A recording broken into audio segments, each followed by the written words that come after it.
think I'm no longer a guest here last August, I think.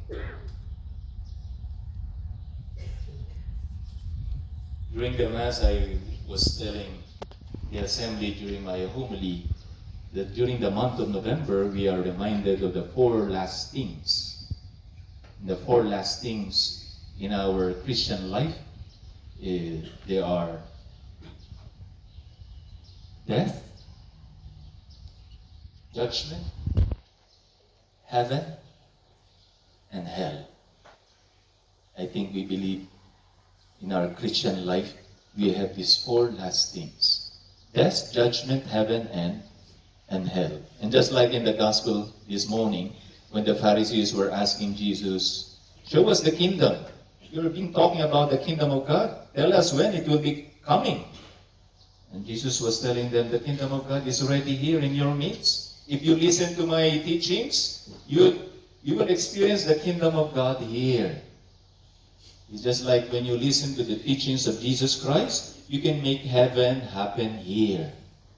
And you can make also hell happen here if you don't listen to the words and teachings of Jesus. I'm not sure whether I will speak about hell, because this morning I spoke more about heaven. But you know that Don Bosco, he dreamt about hell. I don't know what was your dream last night. Did you dream? Dry dreams, wet dreams, I don't know. You know, many times our dream has nothing to do with our life, you know. It's just an imagination. But you know, when Don Bosco dreams, it was not just a dream, it was really a vision. He has about 40 dreams recorded.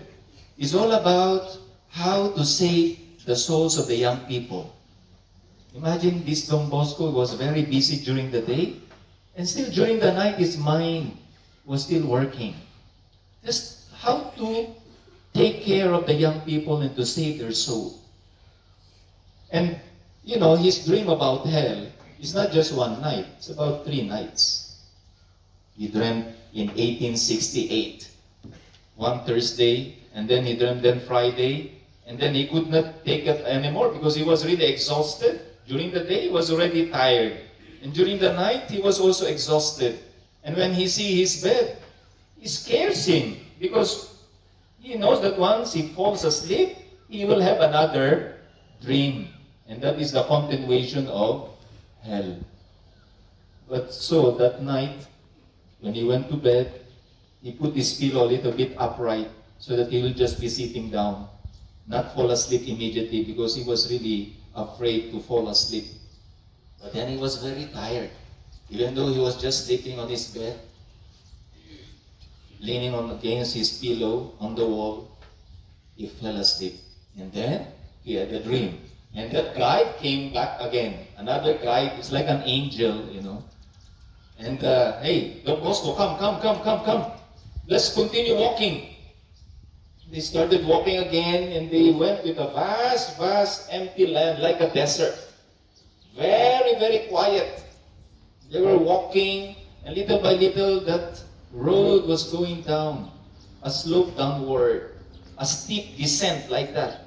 Sometimes, even Don Bosco find it hard, you know, to stand upright because it was really going steep and steep. Then little by little, there was some traps and cords, and these cords were pulling people inside, downward. And he saw some of his boys, young people, being pulled down. Then he recognized, hey, he told the guy, I know that boy, I know this. Yeah, where are they? Where they bring them? Come, let's go. And they went down, and then started moving, and they saw another long corridor. Then a cave. Dark cave, like a cavern. It was like burning. Then suddenly it becomes dark. Then finally, they entered these thousands of portals. When these portals, this door, they open, it's like a thunder. And then when it closes, it rumbles. And when it closes, there's a dead silence. Then it opens again, it thunders. Then it closed again, it rumbles. And then there was dead silence. It was kind of an eerie, very frightening experience. And when the portals, they open, of course, they bring inside them some of these young people. You know. And then the guy told him, "Come, Don Bosco, let's enter." And Don Bosco said, "No, no, no. I will not enter. I have not been judged." No. Do you want to experience to enter hell in order to save your young people there on earth? Or you just want them to suffer? Come, enter. Let's see. So they entered the portal and they saw once they were another long corridor. And there are some of these inscriptions, biblical, sometimes written the time here does not exist, only eternity. And then another inscription there, it says that this is the point of no return. And then another inscription there, Isaiah 66, the worms never dies, the fire never quenched. Those biblical quotations everywhere, you know. And then he saw in a large hall, big hall. There's the commandment, the sixth commandment. What's the sixth commandment? In the Catholic commandments is, thou shalt not commit adultery. But actually, under the sixth commandment is the sin against impurity.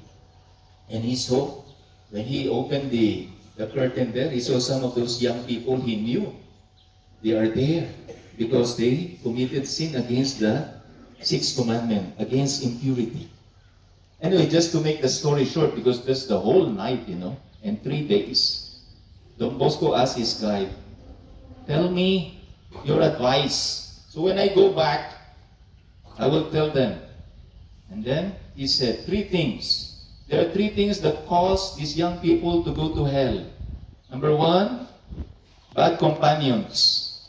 Number 2, bad reading materials. Number 3, bad habits. And then you tell your young people, he said, avoid idleness and pride. And obey the teachings of God, teachings of the church, and what their superiors will tell them. That's why obedience, avoiding idleness and pride, these are actually antidote against sins. But it's important to avoid bad companions, bad reading materials, and bad habits. You know, I don't know how many days more you have here before you go for vacation. I think next week will be your exam. After that, where do you go? What do you do? There are really moments that you can be idle. And you know very well, idleness is the devil's workshop. Now you have the workshop here. But once you're idle outside there, there's another workshop for the devil. 24 hours. He never sleeps. That's why the devil is the worst enemy. He never sleeps. We sleep, but he never sleeps. He always deceives us. Bad reading materials. Well, bad reading materials, this one happened more than 100 years ago, but what are the bad reading materials now? Even your cell phone, what do you read? In the internet, what do you read? In the computer, what do you read? What you read enters your eyes, and the eyes are the windows of our soul. And it enters our heart. And many of the terrorists in the world, they were good students. But because of internet, they became suicide bombers. And because of the internet, simple as that. How can they change overnight? It's because of what they read. Then bad companions. These are the things that Don Bosco used to tell all his young people. If you really want to be good Christians and honest citizens, avoid bad companions, bad reading materials, and bad habits. Avoid idleness and pride, and obedience to the will and teachings of Jesus. With this, I greet all of you. Maybe I will not see you during graduation. Those who will graduate, I already congratulate in advance those who will graduate. But I greet all of you. Good luck also for your exam. And God bless you all. Thank you and good morning.